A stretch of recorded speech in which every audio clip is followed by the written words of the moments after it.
नमो जडाणम। आप सभी ने अभी 37 नंबर सूत्र की व्याख्या पढ़ी। आप सोच रहे होंगे कि कातंत्र रूपमाला पढ़ने से क्या होगा, संस्कृत कैसे सीख सकते हैं कातंत्र रूपमाला से। एक एक शब्द जब आप उस शब्द की संधि विच्छेद नहीं कर सकते, उसका अर्थ नहीं निकाल सकते। आप संस्कृत पढ़ सकते हो लेकिन उसको कैसे अर्थ निकलेगा, इसके लिए हम एक एक शब्द की व्याख्या कर रहे हैं। स्वस्य रे ऋणी ऋषु, अब इसमें भी संधि है। स्वस्य रे ऋणी ऋषु। अब ये शब्द कैसे बना, इसकी संधि कैसे हुई, हम इसको आगे बताएंगे। पहले हम इस सूत्र की व्याख्या करते हैं। इर इरणी और इरी के आने पर स्व के आकार को ऐ हो जाता है और पर का लो।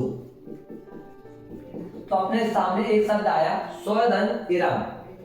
तो पहले संधि विच्छेद 23 नंबर सूत्र पहले हमने आपको बता चुके कि 23, 24 और 25 नंबर सूत्र हमेशा याद रखना है। तो आ इरम, आ का क्या करना है, ऐ करना है। आप यहां सोच रहे होंगे कि आचार्य ब्राह्मण ने ये स्वतंत्र सूत्र दिया है। ये कौन सा सूत्र है, स्वतंत्र, क्योंकि अपन आ वर्ण ई वर्ण ए भी लगा सकते थे, लेकिन आपने वो ना लगा के ये स्वतंत्र सूत्र लगाया। ये इसको कहते हैं स्वतंत्र सूत्र। तो आ का ऐ कर दिया और पर का लोप कर दिया, बचा क्या, स्वधन ऐ धन रम। तो स्वय रम, ठीक है। ऐसे ही स्वधन इरणी, संधि विच्छेद करेंगे, स्वधन आधन इरणी। तो आ का ऐ और पर का लोप होकर 38 नंबर से ऐ कर दिया। यहाँ पर 27 नंबर सूत्र नहीं लगाया, यहाँ पर कितना लगाया, 38 नंबर सूत्र लगाया। यहाँ भी 38 नंबर सूत्र और जोड़ देंगे तो स्वस्य ऋणम बन जाएगा। अब आपके सामने एक शब्द और बाकी है, स्वधन इरी। तो ये कैसे बना, इसको भी अपन समझते हैं। स्वधन इरी तो इरम, तो वही करेंगे, स्वधन आधन इरम।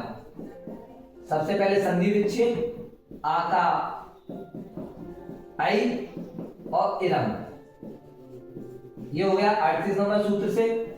पर का लोप, स्वधन ऐ धन ऋरम, जोड़ देंगे तो स्वय रिम। तो ये शब्द कहीं मिला होगा आचार्य ब्राह्मण को, तो इसलिए इन्होंने स्वय इरम बना दिया। अब जो आ है, क्योंकि यहाँ आ है, संस्कृत में अपन को ये भी सीखना है कि ये संधि विच्छेद कैसे होती है। यहाँ पर आ है इसलिए यहाँ आ लिखा है, अगर यहाँ संधि विच्छेद करते तो रा में से ई निकालते, ठीक है। तो इस प्रकार ये बन गया। अब हम व्याख्या करते हैं ये सूत्र में कैसे संधि विच्छेद हुआ है। अगर सूत्र की संधि विच्छेद करना आ गया आपको, तो आप ये समझ जाना कि हमें बहुत कुछ आ गया। जैसे अपने पास लिखा सूत्र, अब इसकी संधि विच्छेद, स्वस्य धन इर धन इर धन इरिणी और धन इरी इरिसु, ये सूत्र है। लेकिन अब यहां पर देखो संधि कैसे हुई है। स्वस्य यानी है षष्ठी लगी है, आगे अपन पढ़ेंगे। आ वर्णे ई वर्णे ए, तो यहां क्या हो गया, स्वस्य, ठीक है। और यहां आ वर्णे ई वर्णे ए, तो यहां क्या होगी, स्वस्य रे ऋणी। और समाना सावर्गे दीर्घी भवंती परस लोपम से क्या हो गया, जुड़ जाता है, तो आ और ई मिलके इरणी, तो यहां संधि विच्छेद हुई है। तो ऐसे ये सूत्र की व्याख्या हुई है। तो हम जो कातंत्र रूपमाला सीख रहे हैं, हम इसीलिए सीख रहे हैं कि ये शब्द कैसे बना। अगर संधि आ गई ना, तो आप संधि सूत्र को भी आप तोड़ सकते हो, शब्द को भी तोड़कर आप कैसे बना सकते हो, विच्छेद कैसे कर सकते हो। इस प्रकार ऐसे संधि विच्छेद होगा।